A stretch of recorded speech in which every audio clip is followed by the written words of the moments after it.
did get the Celtics past the second round. And you might ask, why am I saying that? And I'm saying that because of geography. He's going to the Eastern Conference. It's the easier conference. You say, who's really good? Well, Milwaukee's really good, but what if Giannis leaves? Well, Toronto and Boston are really good. Okay, but they just lost. It's easier to do this in the Eastern Conference. And so, even though I said yesterday I wouldn't have taken this job, I wouldn't want Embiid because he doesn't like Simmons. He doesn't respect Simmons. My friend David immediately wrote me and he said the most overrated thing is chemistry. He said Shaq and Kobe didn't like each other. He pointed out a bunch of Yankee teams that won World Series that didn't like each other. Maybe he's right. Maybe this is the right spot for Doc, though I didn't think so. I really appreciate Doc Rivers listening to us. We spent about 10 minutes telling him why he shouldn't take the job, and about an hour later he took the job, for crying out loud. Yeah. I agree with you about the conference. You know, you left out Miami, though. Miami, Toronto, I did. Boston, Milwaukee. I did.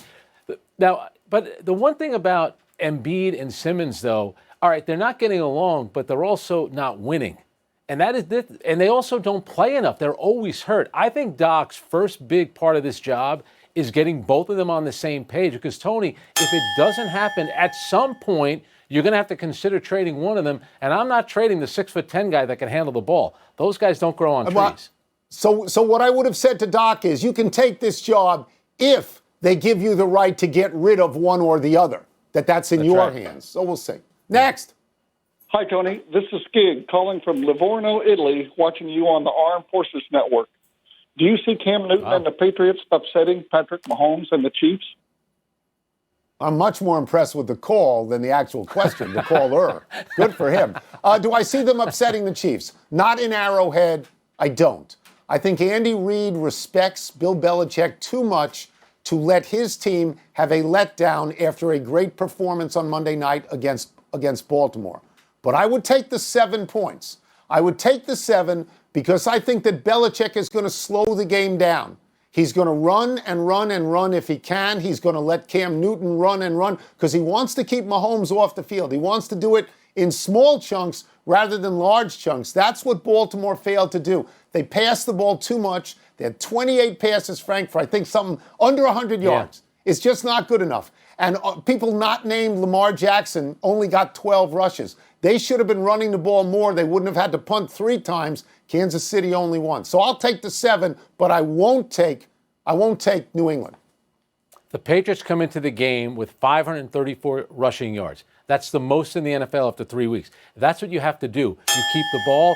That means you control the clock. When the Chiefs lost last year in the regular season to the Texans had the ball for 40 minutes. That's what you have to do. You have to keep Mahomes off the field. Because I got to be honest with you, Tony, I don't ever see Mahomes losing. I think he's already at a point where you're going to be surprised when he loses a game. That's how good he is.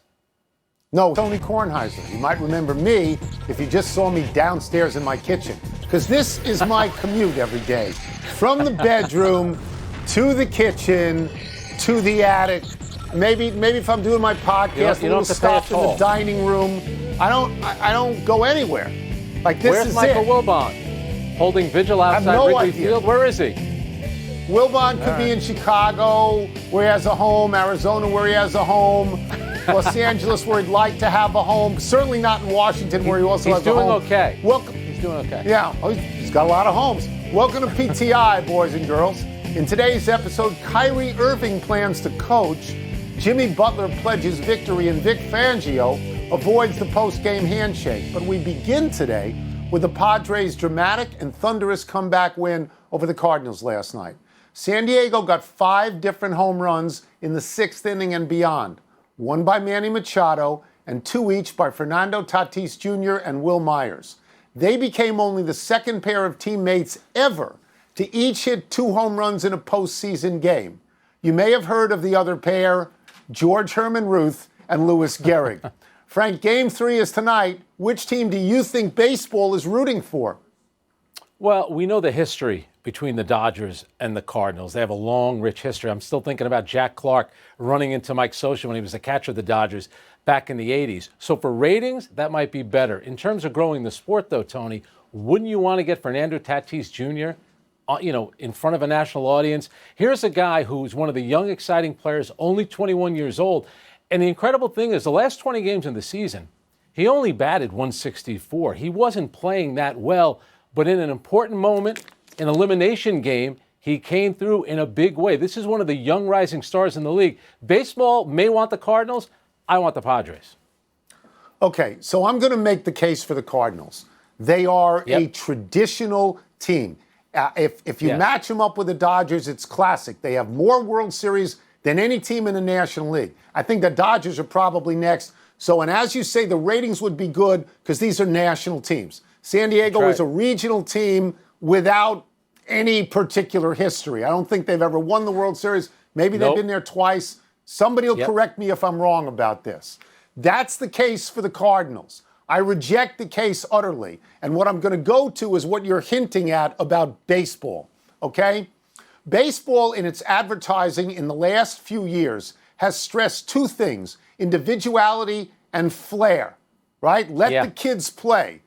Bat flips, long hair, all of it. That's not the Cardinals. That is the Padres right now. I believe baseball wants the Padres. I believe baseball wants a Dodgers-Padres series in the same way that they're going to get a Yankees-Rays series. And I think that it's because of the appeal to youth that baseball's trying so hard to get. And you talked about the Padres' history. You were right about the two World Series. The last two times they've played elimination games at home over the last 22 years, they've lost both of them. That includes the 98 World Series when Trevor Hoffman came in and Scott Brosius hit a ball which still might be traveling. By the way, if they do advance and play the Dodgers, Mike Clevenger, it looked like he might be out. Now there are reports that he might be able to pitch. They would need him to play the Dodgers. But you're right, Tony. Getting a chance to see Fernando Tatis play against the Dodgers, that would be great for baseball. The ratings might not be great, but for fans, I think that would be a better matchup. I'm going to tell you something. I picked the Cardinals to win. I thought the Cardinals were a lock at 4-0, and Adam Wainwright could not hold the lead. I was looking at the fact that the Astros and the Dodgers and the Yankees, you know, that traditional teams had already advanced, and I got this one wrong. I did. So. Yeah, and they did something that hadn't been done since 32, like you mentioned, Babe Ruth and Lou Gehrig. You didn't cover that game for the New York Times, or was it Newsday you were working at back then? I could have sworn I read a great Newsday was column not about you around then. I'd gone to high school with Gehrig, so I knew him pretty well.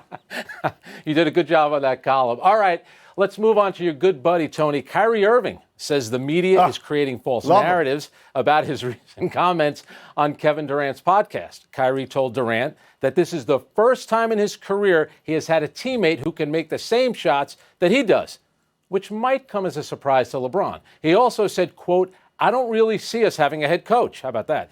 KD could be a head coach. I could be a head coach.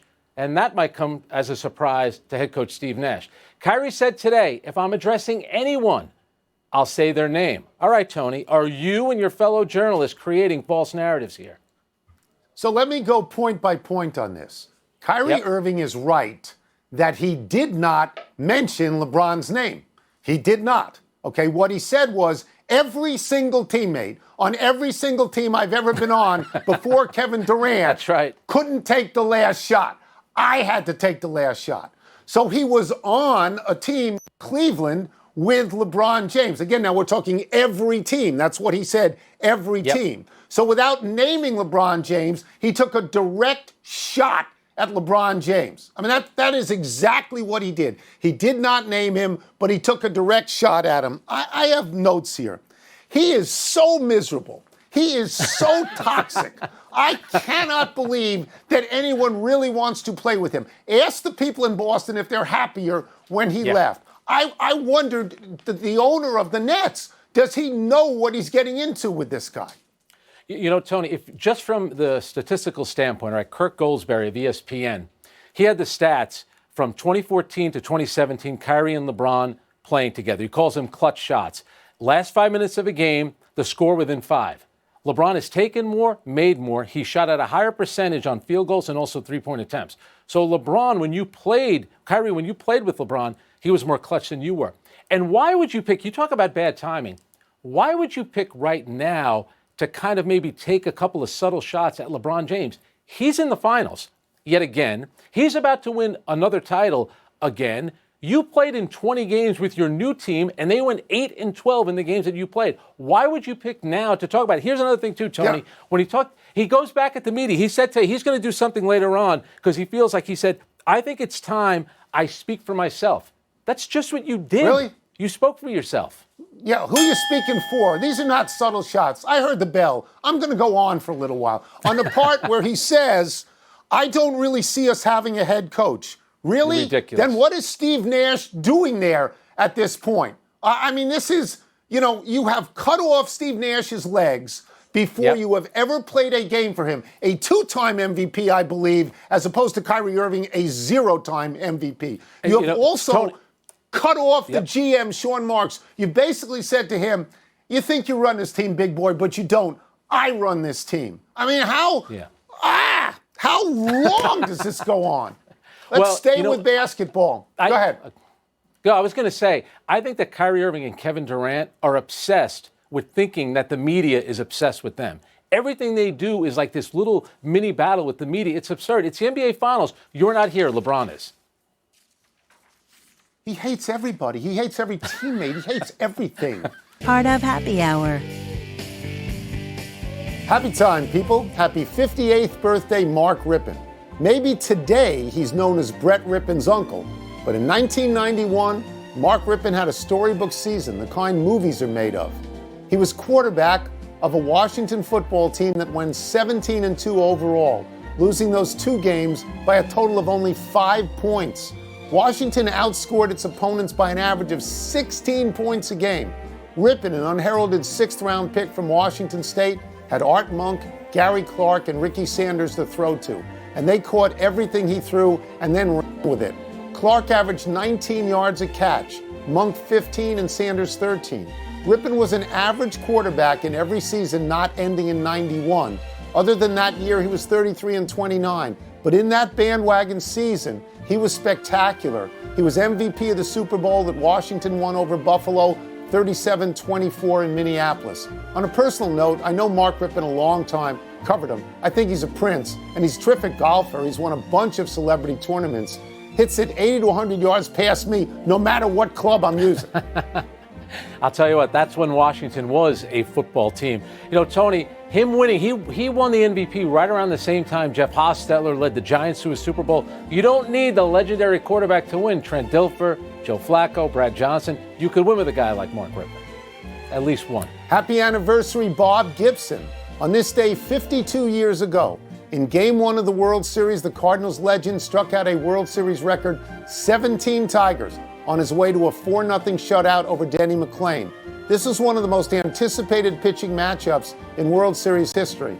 McLain had won 31 games that season, a number nobody has come close to since. Gibson had posted an incredible 1.12 ERA, a number nobody has come close to since. Although Gibson got the better of McLain, the Tigers got the better of the Cardinals as Mickey Lolich won 3 times for Detroit. The next highest strikeout number in the World Series is 15 by Sandy Koufax. Koufax and Gibson were the greatest pitchers in the National League in the 60s. Both are in the Hall of Fame. Both are revered. Koufax had the best fastball and best curve and 4 no-hitters. Gibson was completely overpowering, and hitters feared standing in the box against him. You know, in the early 80s, the Mets brought in as a broadcaster Tim McCarver. And Tim McCarver obviously caught for Bob Gibson. I never saw Gibson play, but every broadcast, Tim McCarver would give some story about Bob Gibson. And you mentioned the word revered. That's how Tim Carver feels about Bob Gibson. Absolutely. And should. Happy trails to post-game handshakes after last night's Broncos-Jets game. Broncos coach Vic Fangio told his players to avoid handshakes and go straight to their locker room after the Broncos beat the Jets last night, 37-28 for their first win of the season. Now, you might think Fangio was being cautious about the coronavirus, and that's a nice thought. Wrong. Fangio said it was to avoid a confrontation. The coach and his players were steamed after the Jets piled up 6 personal fouls on defense, including 3 flags for roughing first-time starter Brett Rippon. This is not totally unexpected from a Greg Williams defense, he of Bountygate infamy. Fangio wouldn't even shake hands with Jets coach, at least for the moment, Adam Gase. Gase is now 0-4 and has everyone in New York calling for his head on a pike, except as yet Christopher Johnson of the ownership Johnsons, who, after Game 1, gave Gase a vote of confidence and called him a brilliant offensive mind.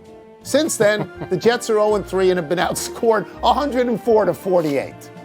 Yeah, it's been embarrassing. And what happened last night, especially with Greg Williams as a defensive coordinator, this is something that the league should look into. I do not blame Vic Fangio at all for not shaking hands. He didn't want a fight to break out on the field. That's how upset his team was, and rightfully so. The Jets completely crossed the line. The only problem is they don't cross the goal line enough. On the field, they do stuff like that. That was totally out of line what they did, hitting that poor quarterback like that. Ridiculous.